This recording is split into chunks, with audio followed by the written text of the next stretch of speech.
Hello students. सो आज हम biology का पहला टॉपिक करने जा रहे हैं, ठीक है। और वो है diversity in living organisms. Okay. आज हम जो बायोलॉजी का टॉपिक करने जा रहे हैं that is diversity in living organisms. अच्छा, चलिए सबसे पहले तो हम टॉपिक का मतलब ही समझते हैं कि क्या है, इसमें क्या पढ़ना है हमें, इसमें डाइवर्सिटी इन लिविंग ऑर्गेनिजम्स में। ठीक है। देखिए, डाइवर्सिटी का मतलब क्या होता है। डाइवर्सिटी का मतलब होता है तरह तरह के, डाइवर्स फॉर्म में। ठीक है। डाइवर्सिटी का मतलब क्या है कि तरह तरह के डाइवर्स फॉर्म में, वैरायटी इन लिविंग ऑर्गेनिजम्स। ठीक है। कि मतलब लिविंग ऑर्गेनिजम्स की लिविंग, देखिए क्या होता है, क्या है कि हम जब जब से लाइफ का इवोल्यूशन हुआ है या ओरिजिन हुआ है, जब से लाइफ का, that is something around 3.5 billion years ago. ठीक है, 3.5 बिलियन ईयर्स अगो लाइफ का ओरिजिन हुआ है। ठीक है। उसमें कितने सारे स्पीशीज आए होंगे, कितने सारे स्पीशीज अभी तक इवॉल्व हुए होंगे। ठीक है। अब क्या होता है, कितने सारे स्पीशीज इवॉल्व हो गए और कई क्या हो गए होंगे कि एक्सटिंक्ट भी हो गए होंगे। एक्सटिंक्ट का मतलब कई खत्म भी हो गए होंगे। इतने सारे स्पीशीज आए होंगे, कई खत्म भी हो गए होंगे। जैसे आप लोगों ने एग्जाम्पल देती हूँ मैं, डायनासोर्स। आजकल डायनासोर्स एक्सटिंक्ट हो गए हैं, पर पहले डायनासोर्स थे। तो इसीलिए हर एक स्पीशीज क्या होता है, हर एक स्पीशीज यूनिक होता है अपने आप में। हर एक स्पीशीज अपने आप में एक, अपने आप में यूनिक होता है। ठीक है। तो सोचिए, इतनी सारी स्पीशीज हैं कि उनके बारे में पढ़ना जरूरी है। ठीक है। तो इतने सारे स्पीशीज के बारे में पढ़ने के लिए हम क्या करते हैं, डाइवर्सिटी इन लिविंग ऑर्गेनिजम्स में पढ़ते हैं हम उनको। ठीक है। क्योंकि कई एक्सटिंक्ट हो गए हैं, तो उनके बारे में हमें पता कैसे चलेगा। तो वो हमें कैसे पता चलेगा, जब हम उनकी डाइवर्सिटी या जब हम उनकी उसके बारे में सारा पढ़ेंगे कि क्या उसका किंगडम था, कौन से ग्रुप से बिलोंग करता है, कौन सी क्लास का था। ठीक है। तो ये सारा कुछ हमें किसमें पढ़ना है, डाइवर्सिटी इन लिविंग ऑर्गेनिजम्स में। ठीक है। चलिए स्टार्ट करते हैं। Let's start. ठीक है। सबसे पहला है आपका जो डाइवर्सिटी इन लिविंग ऑर्गेनिजम्स में। देखिए, ये तो मैंने आपको बता ही दिया कि हर एक ऑर्गेनिज्म, चाहे वो प्लांट हो चाहे एनिमल हो। ठीक है। प्लांट्स को हम फ्लोरा बोलते हैं और फोना हम किसको बोलते हैं, एनिमल्स को। ठीक है। तो हर एक प्लांट हो चाहे एनिमल्स हो, हर एक स्पीशीज अपने आप में यूनिक होता है। ठीक है। और इतने सारे, जब से लाइफ का ओरिजिन हुआ है, इतने सारे स्पीशीज आ गए हैं कि उसके बारे में कुछ तो एक्सटिंक्ट भी हो गए हैं। तो उन सब के बारे में there is vast number of organisms जिनके बारे में हमें पढ़ना चाहिए। और जिनके बारे में अगर हम डाइवर्सिटी इन लिविंग ऑर्गेनिजम्स नहीं पढ़ेंगे ना, तो इट इज इम्पॉसिबल कि एक eight individual level it is impossible कि हम हर एक स्पीशीज के बारे में, जो 3.5 बिलियन ईयर्स अगो से जितने स्पीशीज तब से जितने आए हैं, एक्सटिंक्ट हो गए हैं, उनके बारे में पढ़ना डिफिकल्ट होगा। सारा कुछ अगर हम, तो ये जो सारा हम स्पीशीज के बारे में पढ़ते हैं, ये डाइवर्सिटी इन लिविंग ऑर्गेनिजम्स की वजह से हमें लिविंग ऑर्गेनिजम्स, जो अभी तक जितने भी लिविंग ऑर्गेनिजम्स इवॉल्व हुए हैं, उनके बारे में पढ़ना इजियर होता है। क्योंकि डाइवर्सिटी इन लिविंग ऑर्गेनिजम्स में हम एक सिस्टमैटिक तरीके से, एक ऑर्डरली मैनर में अरेंज करके हम पढ़ते हैं उनके बारे में डिटेल में। ठीक है। चलिए लेट्स स्टार्ट। ठीक है। सबसे पहला है, हम देखिए क्लासिफिकेशन करते हैं। अब इन ऑर्गेनिजम्स का क्लासिफिकेशन हम कैसे करते हैं। ठीक है। क्लासिफिकेशन का मतलब आप ये कह सकते हैं कि इन ऑर्गेनिजम्स की टेक्सोनॉमी। ठीक है। टेक्सोनॉमी का मतलब क्या होता है, देखिए टेक्सोनॉमी, टेक्सिस और नोमोस। ठीक है। टेक्सिस का मत टेक्सोनॉमी का मतलब है कि नेमिंग। टेक्सोनॉमी का क्या मतलब हुआ कि नेमिंग करना। जो भी ऑर्गेनिजम्स हैं, इनको हम किस ग्रुप में डालेंगे, किस किंगडम में डालेंगे, वो होता है टेक्सोनॉमी। ठीक है। टेक्सोनॉमी का एग्जैक्टली मतलब आप ये कह सकते हो कि टेक्सोनॉमी एक हियरार्किकल स्ट्रक्चर होता है, एक हियरार्किकल ऑर्गेनाइजेशन हो गई कि हम किसी भी स्पीशीज को, किसी भी ऑर्गेनिज्म को हम क्लासिफाई करते हैं इन एन ऑर्डरली मैनर, और you can say in a systematic manner. एक सिस्टमैटिक मैनर में हम क्या करते हैं, नेमिंग करते हैं उनकी। तो ठीक है, टेक्सोनॉमी का मतलब ये होता है। तो क्लासिफाई हम किस तरीके से करते हैं, सबसे पहले किंगडम आता है, ठीक है। देखिए अभी जब हम क्लासिफाई करते हैं ना, तो हम जनरल से स्पेसिफिक की तरफ जाते हैं। मतलब सबसे पहला आएगा किंगडम, ठीक है। किंगडम जो है सबसे हाईएस्ट ऑर्डर होता है।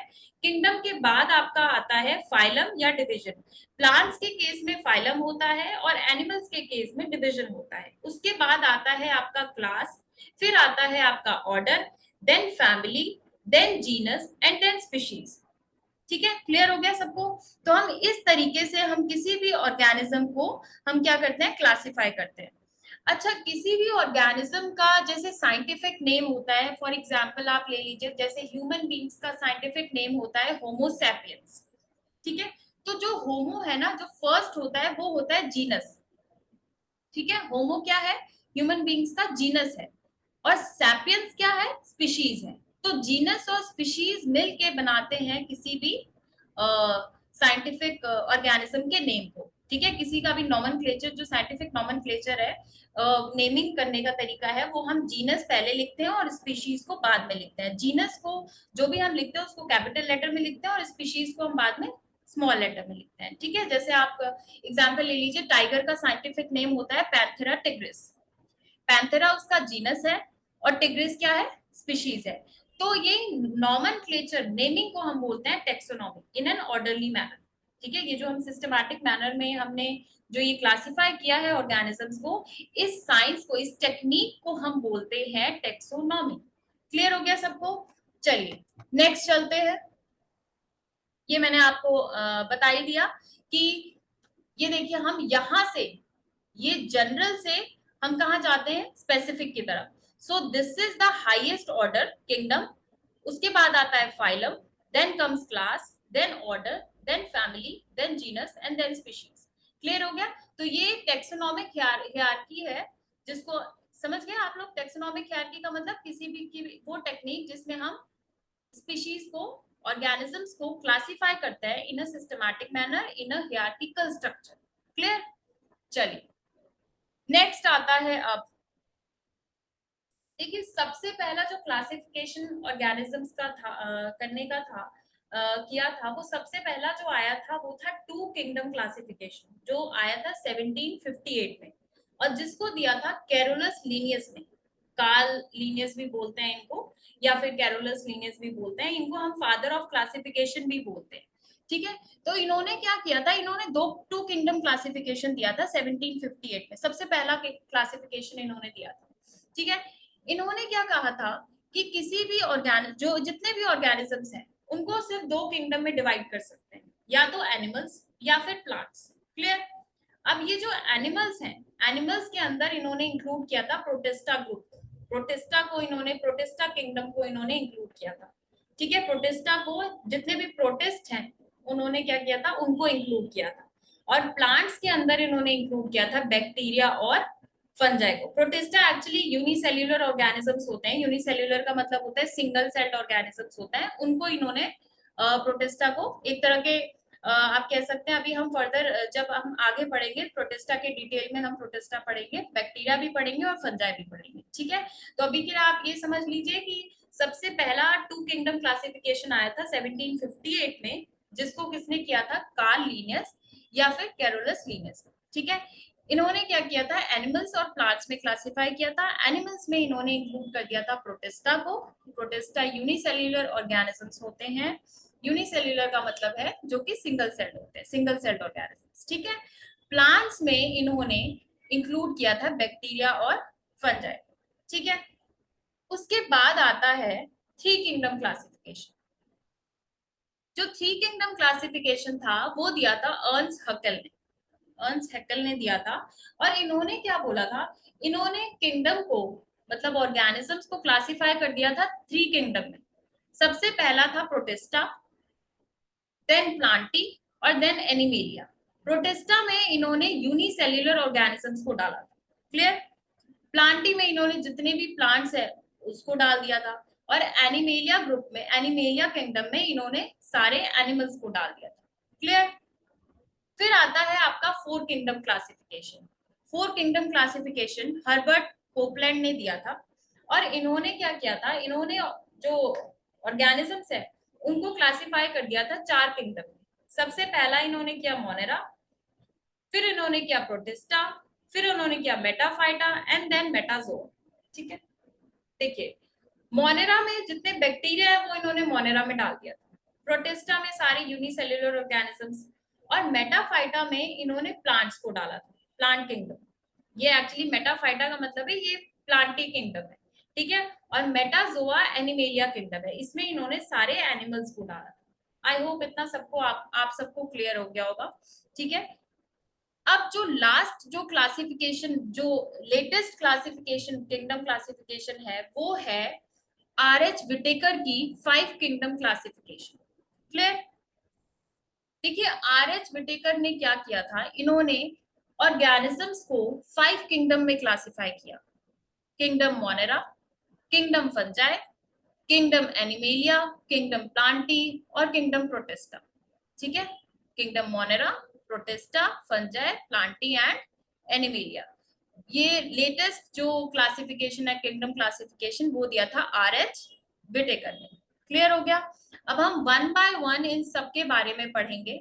सबसे पहले हम यहाँ देखते हैं कि चारों, ये जो पांचों के मैंने आपको 5 किंगडम बताए हैं, इन सब के बारे में इनकी थोड़ी प्रॉपर्टीज पढ़ लेते हैं। देखिए सबसे पहला सेल टाइप। सेल टाइप जो प्रॉपर्टी है, मोनेरा, जो मोनेरा किंगडम था उसमें जो सेल, उसमें जो ऑर्गेनिजम्स है उनका सेल टाइप कैसा था, प्रोकैरियोटिक। प्रोकैरियोटिक का क्या मतलब होता है, दैट लैक्स न्यूक्लियस, मतलब इनमें न्यूक्लियस एब्सेंट था। क्लियर? प्रोटिस्टा में यूकैरियोटिक, प्रोटिस्टा में कैसा सेल टाइप है, यूकैरियोटिक। यूकैरियोटिक का मतलब होता है कि इनमें ट्रू न्यूक्लियस था, इसमें न्यूक्लियस इनमें प्रेजेंट था। फिर आता है फंजाई। फंजाई में भी सेम यूकैरियोटिक सेल टाइप था, मतलब इसमें भी न्यूक्लियस था।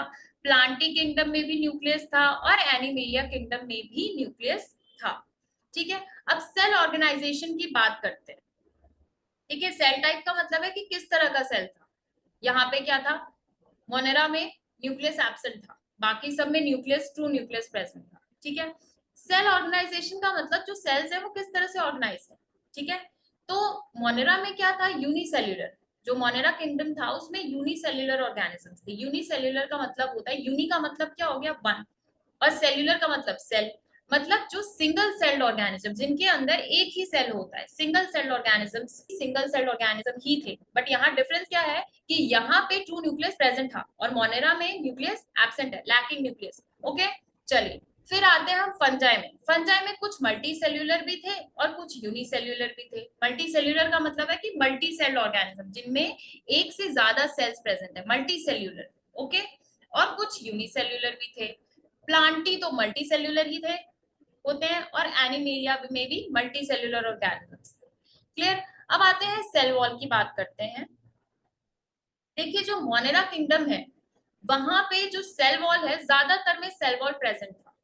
ठीक है, प्रोटिस्टा की बात करें तो कुछ में प्रेजेंट था और कुछ में एब्सेंट था। ठीक है, फंजाई की बात करें, फंजाई में भी सेल वॉल प्रेजेंट था, प्लांटी में भी सेल वॉल प्रेजेंट था, लेकिन एनिमेलिया में सेल वॉल क्या होता है, एब्सेंट होता है। एनिमेलिया किंगडम में जो ऑर्गेनिजम्स है उनमें सेल वॉल एब्सेंट होता है। अब बात करते हैं न्यूट्रिशनल क्लास, कि ये अपना न्यूट्रिशन, न्यूट्रिशन क्लास का मतलब है कि ये जो ऑर्गेनिजम्स है ये अपना न्यूट्रिशन कैसे लेते हैं। अब देखिए मोनेरा में फोटोट्रॉफिक न्यूट्रिशन भी है, हेट्रोट्रॉफिक न्यूट्रिशन भी है और कीमो ऑटोट्रॉफिक न्यूट्रिशन भी है। देखिए फोटोट्रॉफिक न्यूट्रिशन का क्या मतलब है कि ये अपना खाना, जो भी इनको एनर्जी चाहिए, या ये अपना खाना खुद बनाते हैं। किसकी हेल्प से, सनलाइट की हेल्प से। ठीक है, फोटोट्रॉफिक, फोटो का मतलब होता है सनलाइट और ट्रॉफिक का मतलब खाना। ठीक है, तो ये सनलाइट की प्रेजेंस से, सनलाइट का यूज करके, मतलब सनलाइट, सन की एनर्जी से ये अपना खाना खुद बनाते हैं। ठीक है, सॉरी। हाँ जी, फिर आता है हेट्रोट्रॉफिक, मतलब इसमें कुछ तो फोटोट्रॉफिक थे और कुछ हेट्रोट्रॉफिक थे। हेट्रोट्रॉफिक का मतलब जो खाने के लिए दूसरों पे डिपेंडेंट रहते हैं। ठीक है, जो खाने के लिए दूसरे प्लांट्स या एनिमल्स पे रिलाई करते हैं, या दूसरों पे फीड करते हैं, या दूसरों पे डिपेंडेंट रहते हैं, उनको हम बोलते हैं हेट्रोट्रॉफिक। हेट्रोट्रॉफिक भी देखिए, हेट्रोट्रॉफिक मोड ऑफ न्यूट्रिशन भी हेट्रोट्रॉफिक न्यूट्रिशन भी बहुत सारी तरीके के होते हैं, या तो सैप्रोफिटिक होते हैं, या पैरासिटिक होते हैं, या डिकम्पोजर्स होते हैं, है ना। डिकम्पोजर्स क्या होते हैं, जो डेड एनिमल्स या प्लांट्स पे फीड करते हैं, ठीक है, समझ आ गया सबको। और पैरासिटिक क्या होते हैं, जो दूसरों पे, दूसरे प्लांट्स और एनिमल्स पे फीड कर डिपेंड होते हैं फीड के लिए, ठीक है, समझ आ गया सबको। चलिए, उसके बाद है कीमो ऑटोट्रॉफिक। कीमो ऑटोट्रॉफिक में क्या है कि ये खाने के लिए, खाना बनाने के लिए या खाने के लिए ये केमिकल एनर्जी पे डिपेंडेंट रहते हैं। केमिकल एनर्जी का मतलब ये है केमिकल रिएक्शंस पे डिपेंडेंट रहते हैं। मतलब ये है कि जैसे जब इनको खाना बनाना है तो कार्बन की जरूरत होती है, और कार्बन ये कहाँ से लेते हैं, ये कार्बन लेते हैं कार्बन एनवायरमेंट में जो कार्बन डाइऑक्साइड है वहां से, एनवायरमेंट में जो कार्बन डाइऑक्साइड है वहां से ये खाना लेते हैं। तो कीमो ऑटोट्रॉफिक का मतलब आप ये कह सकते हो कि ये जो कीमो ऑटोट्रॉफिक का मतलब ये है कि ये केमिकल, ये अपनी एनर्जी कहाँ से लेते हैं, केमिकल रिएक्शन से, जो केमिकल रिएक्शंस हो रही है उससे ये अपनी एनर्जी लेते हैं, ठीक है। अच्छा, उससे इनको न्यूट्रिशन मिलता है, ठीक है। फिर आते हैं वही प्रोटिस्टा में। प्रोटिस्टा में हेट्रोट्रॉफिक भी है और फोटोट्रॉफिक न्यूट्रिशन भी है। हेट्रोट्रॉफिक मतलब दूसरों पे डिपेंडेंट रहते हैं, और फोटोट्रॉफिक मतलब अपना खाना खुद बनाते हैं। फंजाई में हेट्रोट्रॉफिक ही होते हैं, प्लांटी फोटोट्रॉफिक ही होते हैं क्योंकि ये अपना खाना खुद बनाते हैं फोटोसिंथेसिस की हेल्प से, है ना। और एनिमेलिया में हेट्रोट्रॉफिक होते हैं। हेट्रोट्रॉफिक मतलब दूसरों पे डिपेंड रहते हैं, ठीक है। चलिए, दूसरे प्लांट्स या एनिमल्स पे डिपेंडेंट रहते हैं तो उनको हमने बोल दिया हेट्रोट्रॉफिक। तो यहाँ पे एनिमेलिया किंगडम में हेट्रोट्रॉफिक न्यूट्रिशन होता है। Then comes mode of nutrition, मतलब जो वो न्यूट्रिशन ले रहे हैं उसका मोड क्या है, किस तरीके से ले रहे हैं, किस मीडियम से ले रहे हैं। तो मोनेरा किंगडम में क्या है, मोनेरा किंगडम में absorptive mode of nutrition. Absorptive का मतलब ये न्यूट्रिशन क्या करते हैं, एब्जॉर्ब कर लेते हैं। ये न्यूट्रिशन कैसे लेते हैं, एब्जॉर्ब करके, ठीक है, एब्जॉर्ब कर लेते हैं तो उनको न्यूट्रिशन मिल जाता है। फिर आते हैं हम प्रोटिस्टा किंगडम में, ठीक है। प्रोटिस्टा किंगडम की अगर हम बात करें तो यहाँ पे एब्जॉर्प्टिव भी होता है और इंजेस्टिव भी होता है। यहाँ पे कुछ ऑर्गेनिजम्स तो एब्जॉर्प्टिव मोड ऑफ न्यूट्रिशन करते हैं और कुछ इंजेस्टिव। देखिए, एब्जॉर्प्टिव क्या होता है कि बॉडी अपने आप न्यूट्रिशन एब्जॉर्ब करती है, दैट इज एब्जॉर्प्टिव, ठीक है। इंजेस्टिव में क्या होता है, इंजेस्टिव में आप माउथ से खाना लेते, मतलब आप इनटेक करते हैं फूड, तो उसको बोलते हैं इंजेस्टिव। मतलब आप फूड को इनटेक करके डाइजेस्ट कर रहे हैं तो उसको बोलते हैं इंजेस्टिव। अब फंजाई में क्या है, एब्जॉर्प्टिव मोड ऑफ न्यूट्रिशन। फिर आते हैं हम प्लांटी में। तो प्लांटी में ज्यादातर एब्जॉर्प्टिव है। देखिए, ऑब्वियसली आप एग्जांपल ले लीजिए, जैसे जितने भी प्लांट्स हैं, ठीक है, हम प्लांट्स को क्या करते हैं, पानी देते हैं, है ना, उसमें खाद वगैरह डालते हैं। तो हम ऐसे थोड़े ना है कि हम उसको उनको खाना खिलाते हैं, मतलब इंजेस्ट करते हैं वो खाना, हम उनको खाना खिला रहे हैं और वो एक्चुअली इंटेक कर रहे हैं फूड। तो ऑब्वियसली वो इंटेक तो करते नहीं है, तो वो कैसा, उनका मोड ऑफ न्यूट्रिशन कैसा होता है, एब्जॉर्प्टिव होता है। एब्जॉर्प्टिव मतलब जब हम उनमें, हम क्या करते हैं, जैसे सॉइल में अगर वो है, सॉइल में प्लांट्स रहते हैं तो हम सॉइल में क्या करते हैं, प्लांट्स में पानी डालते हैं सॉइल में, तो वहीं से पानी वो जाइलम या फ्लोएम, खाना और पानी जाइलम और फ्लोएम की हेल्प से क्या करते हैं, एब्जॉर्ब करते हैं न्यूट्रिशन। तो प्लांटी किंगडम में जितने भी प्लांटी किंगडम में ऑर्गेनिजम्स हैं या स्पीशीज हैं, उनका मोड ऑफ न्यूट्रिशन क्या होता है, एब्जॉर्प्टिव होता है। वहीं अगर एनिमेलिया की मैं बात करूं, एनिमेलिया किंगडम की, तो एनिमेलिया किंगडम में मोस्टली इंजेस्टिव होता है। जैसे हम लोगों की बात कर लीजिए आप, ह्यूमन बींग्स, ठीक है, हम लोग क्या है, एनिमेलिया किंगडम के ही हैं, ठीक है, एनिमेलिया किंगडम के। और हम लोग कोई खाना हम एब्जॉर्ब तो करते नहीं है कि अपने आप खाना हमारी बॉडी में एब्जॉर्ब हो रहा है। ये क्या होता है, हमारी बॉडी में हम खाना खाते हैं, इनटेक करते हैं माउथ से, फिर वो स्टमक में जाता है, डाइजेस्ट होता है, ठीक है। तो हम क्या खाना बाहर से खा रहे हैं, ठीक है, इंजेस्ट करते हैं। तो इसीलिए हमारा जो एनिमेलिया जो किंगडम है, वहां पे जो जितने भी ऑर्गेनिजम्स हैं उनका मोड ऑफ न्यूट्रिशन क्या होता है, इंजेस्टिव होता है। क्लियर। चलिए, अब हम एक एक करके सारे किंगडम के बारे में पढ़ेंगे। सबसे पहला आता है किंगडम मोनेरा, ठीक है। देखिए, किंगडम मोनेरा में किंगडम मोनेरा में देखिए ज्यादातर, या किंगडम मोनेरा में एक्चुअली बैक्टीरिया होते हैं। सारे बैक्टीरिया कौन से किंगडम में है? मोनेरा किंगडम में।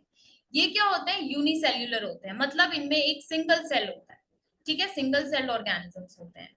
फिर they don't have nucleus and organelles, ठीक है। इनमें क्या होता है कि इनमें ना तो कोई न्यूक्लियस होता है ना कोई ऑर्गेनेल्स होते हैं। देखिए बहुत सारे सेल ऑर्गेनेल्स होते हैं ना, आप लोगों ने पढ़ा होगा, एंडोप्लाज्मिक रेटिकुलम होता है, गोल्जी एपरेटस होता है, ठीक है, और भी क्लोरोप्लास्ट होते हैं, ठीक है, और कौन कौन से होते हैं? बहुत सारे हैं हमारे सेल ऑर्गेनेल्स, ठीक है। तो इतने सारे सेल ऑर्गेनेल्स होते हैं, पर मोनेरा में ना तो न्यूक्लियस होता है ना कोई सेल ऑर्गेनेल होता है एक्सेप्ट राइबोसोम। यहाँ पे राइबोसोम एक सेल ऑर्गेनेल है जो प्रेजेंट होता है, बाकी कोई सेल ऑर्गेनेल यहाँ पे प्रेजेंट नहीं होता है, ठीक है। बहुत सारे सेल ऑर्गेनेल, क्लोरोप्लास्ट है, एंडोप्लाज्मिक रेटिकुलम है, गोल्जी बॉडीज है, और भी बहुत सारे हैं, ठीक है। हम पढ़ेंगे फर्दर, अगर आगे सिलेबस आप में होगा, सिलेबस में होगा तो हम आगे पढ़ेंगे, ठीक है। ओके, अच्छा, इसमें राइबोसोम के अलावा बाकी कुछ नहीं होता है। अच्छा, इसमें सेल वॉल होता है। मोनेरा में क्या होता है? सेल वॉल होता है। ऑब्वियसली सेल वॉल है तो ये they can make photosynthesis, photosynthesis ये कर सकते हैं, लेकिन सारे नहीं करते हैं, ठीक है। अभी मैं आप लोगों को अभी मैंने बताया था कि मोनेरा में जो न्यूट्रिशनल क्लास है वो क्या है, या तो फोटोट्रॉफिक है, हेट्रोट्रॉफिक और कीमोट्रोट्रॉफिक, तीनों होते हैं इसमें, ठीक है। तो इसीलिए इसीलिए इसमें ये फोटोसिंथेसिस कर सकते हैं पर सारे नहीं कर सकते हैं। और एग्जाम्पल मैंने आपको बता ही दिया कि मोनेरा किंगडम में बैक्टीरिया आते हैं। अब ये मैंने डायग्राम जो इंक्लूड किया है ये एक बैक्टीरियल सेल है, और ये बैक्टीरियल सेल का डायग्राम है। अगर आप इसमें देखें, आई होप विजिबल होगा, ये देखिए, ये सबसे बाहर की जो मेम्ब्रेन है ना, सबसे बाहर, वो है सेल वॉल, ठीक है। सेल वॉल के अंदर जो मेम्ब्रेन है, ये वाली, ये है प्लाज्मा मेम्ब्रेन, ठीक है। उसके बाद ये जो रेड कलर के आपको स्पॉट्स दिख रहे हैं, ये है राइबोसोम्स। ये एनर्जी सिंथेसाइज करते हैं, ये एनर्जी के लिए क्या होते हैं, रिस्पॉन्सिबल होते हैं, ठीक है। फिर आपको ये रेशे से थ्रेड लाइक स्ट्रक्चर्स दिख रहे होंगे, इनको हम बोलते हैं पिल्लाए। और ये जो टेल सी दिख रही है, ये होता है फ्लैजेलम। ये जो पिल्लाए और फ्लैजेलम है ना, ये पिल्लाए और फ्लैजेलम रिस्पॉन्सिबल होती है मोटिलिटी के लिए। मोटिलिटी मतलब बैक्टीरिया की मूवमेंट के लिए ये रिस्पॉन्सिबल होती है, पिल्लाए और फ्लैजेलम, ठीक है, समझ आ गया। और फर्दर ये और भी बहुत चीजों के लिए रिस्पॉन्सिबल होती है, मेन इनका यही है कि ये मोटिलिटी के लिए, एक्सक्रेटरी एक्सक्रीशन के लिए भी ये रिस्पॉन्सिबल होते हैं, ठीक है। अच्छा, अब आप ये जो बिल्कुल इरेगुलर सा स्ट्रक्चर यहाँ पे देख रहे हैं, थ्रेड लाइक इरेगुलर सा स्ट्रक्चर, ये है न्यूक्लियोइड। न्यूक्लियोइड में क्या होता है? डीएनए होता है। जो सेल का डीएनए है वो कहाँ पे है? न्यूक्लियोइड में। ये क्रोमेटिन क्रोमेटिन थ्रेड्स हैं, ये क्रोमेटिन थ्रेड्स जो हैं, ये क्रोमेटिन थ्रेड है जो आपको इरेगुलर से स्ट्रक्चर दिख रहे हैं, थ्रेड लाइक, ये क्रोमेटिन थ्रेड्स होते हैं, इसमें डीएनए होता है, ठीक है। और डीएनए क्या कैरी करता है? यहाँ पे क्या होता है? जीन्स कैरी होता है, जीन्स कैरी करते हैं। ये न्यूक्लियोइड होता है, इसको पूरे को हम बोलते हैं न्यूक्लियोइड। और यहाँ पे न्यूक्लियोइड में होता है डीएनए जो कि जीन्स कैरी करता है, ठीक है। फिर ये होता है कैप्सूल, ये बीच में जो है ये कैप्सूल है, ठीक है। आपका ये जो छोटे छोटे आपको स्ट्रक्चर दिख रहे हैं, ये है प्लाज्मिड, ये भी डीएनए कैरी करते हैं, ठीक है। प्लाज्मिड भी क्या करते हैं? डीएनए कैरी करते हैं, ओके। तो ये सारा बैक्टीरियल सेल के बारे में मैंने आपको बताया, ये हमने किया है किंगडम मोनेरा। समझ में आ गया सबको? ठीक है। ये जो प्लाज्मिड है ये भी आई होप सब समझ में आ गया होगा। ये डबल स्टैंडर्ड डीएनए मॉलिक्यूल होते हैं, ठीक है, छोटे छोटे circular double standard DNA molecule होते हैं, इनको हम बोलते हैं प्लाज्मिड। चलिए, ये तो हो गया मोनेरा के बारे में। देन कम्स टू, अब ये जो किंगडम मोनेरा है इसके फर्दर क्लासिफिकेशन है। ये दो तरीके के होते हैं, अगर हम इसको कैटेगराइज करें तो एक होता है आर्की और एक होता है यू बैक्टीरिया। एक होता है आर्की बैक्टीरिया, एक होता है you bacteria. You bacteria, Archie bacteria क्या है? जो एंशियंट बैक्टीरिया है, ठीक है। एंशियंट बैक्टीरिया को हम बोलते हैं आर्की बैक्टीरिया। और यू बैक्टीरिया का मतलब वो बैक्टीरिया जिसमें न्यूक्लियस, ट्रू न्यूक्लियस प्रेजेंट है। यहाँ पे न्यूक्लियस नहीं होता है, यहाँ पे ट्रू न्यूक्लियस प्रेजेंट होता है, ठीक है। अब हम आर्की बैक्टीरिया की बात करूं तो ये फर्दर तीन तरीके के होते हैं, ठीक है। एक तो होते हैं मिथेनोजेंस, ठीक है। मिथेनोजेंस का एग्जाम्पल है मिथेनोकोकस, हेलोफाइल्स, इसमें होता है होलो, इसमें एक जो बैक्टीरिया है वो है होलोकोकस। थर्मोएसिडोफाइल्स, यहाँ पे सल्फोलोबस, ठीक है, ये बैक्टीरिया के नाम है, ठीक है। मिथेनोजेंस कहाँ पाए जाते हैं? मार्शी एरियाज में। ये बैक्टीरिया कहाँ पाए जाते हैं? मार्शी एरियाज में, जहाँ पे मीथेन होता है। मिथेनोजेंस हमने नाम क्यों यहाँ पे है इनका? क्योंकि मीथेन से बना मिथेनोजेंस। मार्शी एरियाज में मीथेन पाया जाता है, तो ये जो मिथेनोजेंस है ये कहाँ मिलता है हमें? मार्शी एरियाज में। क्लियर? चलिए, उसके बाद है हेलोफाइल्स। हेलोफाइल्स मिलते हैं सॉल्टी एरियाज में। हेलोफाइल्स कहाँ पे मिलते हैं? सॉल्टी एरियाज में मिलते हैं। और उसके बाद है आपका थर्मोएसिडोफाइल्स। थर्मोएसिडोफाइल्स मिलते हैं जहां पे बहुत हाई टेम्परेचर होता है ना, वहां पे मिलते हैं थर्मोएसिडोफाइल्स, ठीक है। जहां पे थर्मल कंडीशंस, जहां पे हीट, जहां पे बहुत हाई टेम्परेचर और बहुत लो पीएच होता है, वहां पे ये कहाँ पे ग्रो करते हैं? जहां पे बहुत हाई टेम्परेचर और लो पीएच होता है, वहां पे हमें मिलते हैं थर्मोएसिडोफाइल्स। क्लियर हो गया? चलिए, उसके बाद आता है यू बैक्टीरिया। यू बैक्टीरिया में क्या है? यू बैक्टीरिया में वो है जो ट्रू न्यूक्लियस, जिनमें ट्रू न्यूक्लियस प्रेजेंट होता है। इसमें आता है सबसे पहला बैक्टीरिया, ठीक है। बैक्टीरिया में जैसे एग्जांपल हो गया राइजोबियम, ठीक है। राइजोबियम एक तरह का बैक्टीरिया है, इसमें ट्रू न्यूक्लियस होता है, ये मोनेरा किंगडम के अंदर आता है। फिर आता है mycoplasma. Mycoplasma pneumonia. Mycoplasma pneumonia एक तरह का बैक्टीरिया है जो माइकोप्लाज्मा कैटेगरी के अंदर आता है। ये मोनेरा किंगडम का क्लासिफिकेशन में जो माइकोप्लाज्मा कैटेगरी है उसके अंदर आता है। माइकोप्लाज्मा क्या होता है? ये एक्चुअली, इनको हम जोकर ऑफ प्लांट किंगडम भी बोलते हैं। माइकोप्लाज्मा को हम क्या बोलते हैं? जोकर ऑफ प्लांट किंगडम, ठीक है। ये क्या करते हैं? इनको हम, ये एक्चुअली प्लूरोनिमोनिया लाइक ऑर्गेनिजम्स होते हैं। प्लूरोनिमोनिया लाइक ऑर्गेनिजम्स क्यों? क्योंकि ये ना अपना शेप और साइज एक्सटर्नल एनवायरमेंट के अकॉर्डिंग चेंज कर लेते हैं। ये क्या करते हैं? अपना शेप और size according to external environment change कर लेते हैं, तो इसीलिए इनको बोलते हैं pleuropneumonia like organisms. PPLO, PPLO form होते, फुल शॉर्ट फॉर्म में लिखते हैं पीपीएलओ माइकोप्लाज्मा को, प्लूरोनिमोनिया लाइक ऑर्गेनिजम्स। क्लियर? इनको हम माइकोप्लाज्मा को जोकर ऑफ प्लांट किंगडम भी बोलते हैं। क्लियर? फिर आता है साइनोबैक्टीरिया। साइनोबैक्टीरिया क्या होता है? Blue green algae. साइनोबैक्टीरिया हम किसको बोलते हैं? ब्लू ग्रीन एल्गी को हम बोलते हैं साइनोबैक्टीरिया। ये क्या करते हैं? ये फोटोसिंथेसिस करते हैं, ठीक है। ये एनर्जी कहाँ से इनको मिलती है? Via photosynthesis. ये फोटोसिंथेसिस परफॉर्म करते हैं और इनको हम ब्लू ग्रीन एल्गी बोलते हैं।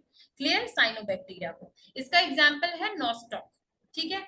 फिर आता है आपका एक्टिनोमाइसीट्स, ठीक है। इसका एग्जाम्पल है स्टेप्टोमाइसिस स्पीशीज है ये। फिर है रिकेट्सिया, इसमें रिकेट्सिया टाइफाई है, ये एक तरह का बैक्टीरिया है। फिर उसके बाद एक लास्ट जो है वो है स्पाइरोकीट्स, ठीक है। स्पाइरोकीट्स में जो एग्जाम्पल है दैट इज लेप्टोस्पाइरा स्पीशीज। ये हो गया, हमने जो अभी ये सारा पढ़ लिया है, ये है किंगडम मोनेरा की क्लासिफिकेशन। आई होप सबको क्लियर हो गया होगा, ठीक है। चलिए, उसके बाद नेक्स्ट है किंगडम प्रोटिस्टा। अच्छा, देखिए, किंगडम प्रोटिस्टा के जो बेसिक कैरेक्टरिस्टिक्स हैं वो क्या है? सबसे पहला तो ये है कि ये यूकैरियोट्स होते हैं। हम पहले भी पढ़ चुके हैं टेबल, मैंने अभी आपको टेबल में प्रॉपर्टीज सारे 5 किंगडम में जो जो है वो सब अभी बताया था, एक्सप्लेन किया था। वही है कि जो प्रोटिस्टा होते हैं ये यूकैरियोट्स होते हैं। यूकैरियोट्स का मतलब इनमें ट्रू न्यूक्लियस प्रेजेंट होता है, ठीक है। और ये ज्यादातर यूनिसेल्यूलर होते हैं, मतलब सिंगल सेल्ड ऑर्गेनिजम्स होते हैं ये, ठीक है। और ये ज्यादातर हेट्रोट्रॉफ्स होते हैं। हेट्रोट्रॉफ्स का मतलब ये है कि ये एनर्जी के लिए या न्यूट्रिशन के लिए ये किस पे रिलाय करते हैं? दूसरे प्लांट्स और एनिमल्स पे रिलाय करते हैं, मतलब दूसरे प्लांट्स और एनिमल्स पे फीड करते हैं, ठीक है। और रहते कहाँ है ये ज्यादातर आपको मिलेंगे एक्वेटिक हैबिटेट्स में, ठीक है। एक्वेटिक होते हैं ये, ज्यादातर पानी में रहते हैं, तो एक्वेटिक हैबिटेट्स में या मॉइस्ट सॉइल में आपको ये मिलेंगे, ठीक है। चलिए, उसके बाद किंगडम प्रोटिस्टा की क्लासिफिकेशन कर लेते हैं। किंगडम प्रोटिस्टा की देखिए क्लासिफिकेशन में 3 तरह से किंगडम प्रोटिस्टा कैटेगराइज होती है। सबसे पहला प्लांट लाइक प्रोटिस्ट होते हैं, फिर है एनिमल लाइक प्रोटिस्ट, और है फंगस लाइक प्रोटिस्ट। देखिए जो प्लांट लाइक प्रोटिस्ट होते हैं ना उनको हम बोलते हैं एल्गी, और जो एनिमल लाइक प्रोटिस्ट होते हैं उनको हम बोलते हैं प्रोटोजोआ, और फंगस लाइक प्रोटिस्ट होते हैं उनको तो हम फंगस लाइक प्रोटिस्ट ही बोलते हैं। क्लियर। अब जो एल्गी है ना, एल्गी जो प्लांट लाइक प्रोटिस्ट हैं, ये फोटोसिंथेटिक ऑटोट्रॉफ्स होते हैं। फोटोसिंथेटिक का मतलब क्या हुआ? फोटोसिंथेटिक का मतलब ये हुआ कि ये अपना खाना खुद बनाते हैं यूजिंग सनलाइट। क्लियर। और ये क्योंकि ऑब्वियसली प्रोटिस्ट है तो ये यूनिसेल्यूलर होते हैं। ठीक है। जैसे एग्जाम्पल हो गया, अब इसमें भी फर्दर बहुत सारे कैटेगराइजेशन है कि कितने में ये क्लासिफाई है। एल्गी फर्दर बहुत सारे में क्लासिफिकेशन होता है। देखिए ये यूनिसेल्यूलर भी है और मल्टी सेल्यूलर भी है प्रोटिस्ट। अभी हमने पढ़ा था टेबल में प्रॉपर्टीज में कि यूनिसेल्यूलर भी होते हैं और मल्टी सेल्यूलर भी होते हैं। जो यूनिसेल्यूलर प्रोटिस्ट हैं, जो यूनिसेल्यूलर एल्गी है, जो प्लांट लाइक प्रोटिस्ट है, उनमें कौन कौन आते हैं? यूग्लिनोफाइटा, क्राइसोफाइटा, पायरोफाइटा, और ये उनके एग्जाम्पल्स है। यूग्लिनोफाइटा का एग्जाम्पल है यूग्लिना, क्राइसोफाइटा का एग्जाम्पल है डाई एटम्स, और पायरोफाइटा का एग्जाम्पल है डाइनोफ्लैजिलेट्स। ठीक है। फिर आता है एनिमल लाइक प्रोटिस्ट, जो कि जिसको हम बोलते हैं प्रोटोजोआ। ठीक है। अब देखिए प्रोटोजोआ है, एनिमल लाइक है, ऑब्वियसली इसका जो मोड ऑफ न्यूट्रिशन होगा वो क्या होगा? हेट्रोट्रॉफ्स। ये क्या करते हैं? दूसरों पे डिपेंड होते हैं न्यूट्रिशन के लिए, दूसरे प्लांट्स या एनिमल्स पे न्यूट्रिशन के लिए डिपेंड होते हैं। ठीक है। इसमें आपका इसमें फर्दर और कैटेगराइजेशन है। जैसे इसमें सबसे पहला है सार्कोडिना, जिसका एग्जाम्पल होता है एमीबा। एमीबा किसके अंदर आता है? सार्कोडिना। फिर इसमें होता है सीलियोफोरा, सीलियोफोरा पैरामीशियम, पैरामीशियम इसका एग्जाम्पल है। एक्चुअली पैरामीशियम क्या होता है? सिंगल सेल्ड ऑर्गेनिज्म होते हैं, प्रोटिस्टा होते हैं। इसमें सीलियोफोरा, हम इसको सीलियोफोरा में इसलिए कैटेगराइज करते हैं क्योंकि इसपे ना बाहर हेयर लाइक, इसकी जो आउटर मेम्ब्रेन होती है उसपे हेयर लाइक स्ट्रक्चर होते हैं जिनको हम बोलते हैं सीलिया। तो इसीलिए हम इसको किसके अंदर पढ़ते हैं? सीलियोफोरा में इसको कैटेगराइज किया गया है। फिर होता है जूमेस्टिगोफोरा, इसमें आता है एग्जाम्पल ट्रिपैनोसोम। ठीक है। ट्रिपैनोसोम आता है इसमें।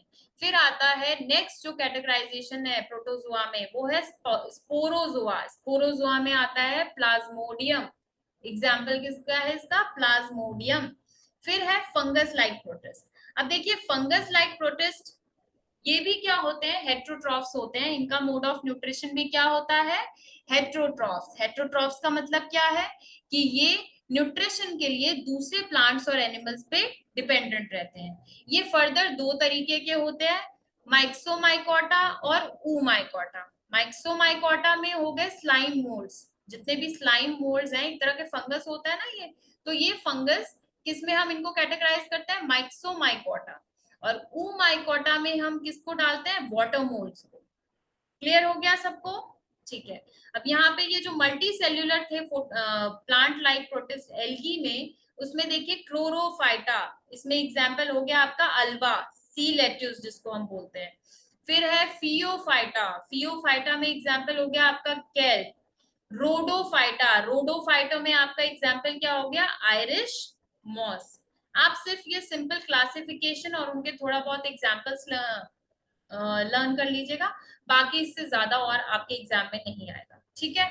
चलिए ओके, नेक्स्ट क्लास में हम पढ़ेंगे किंगडम फंजाई से। अभी हमारा किंगडम फंजाई बचा है, फिर हमारा कौन कौन सा बचा है? प्लांटी बचा है और एनिमेलिया बचा है। ये तीनों किंगडम हम नेक्स्ट क्लास में करेंगे। ठीक है, तब तक के लिए गुड बाय, टेक केयर।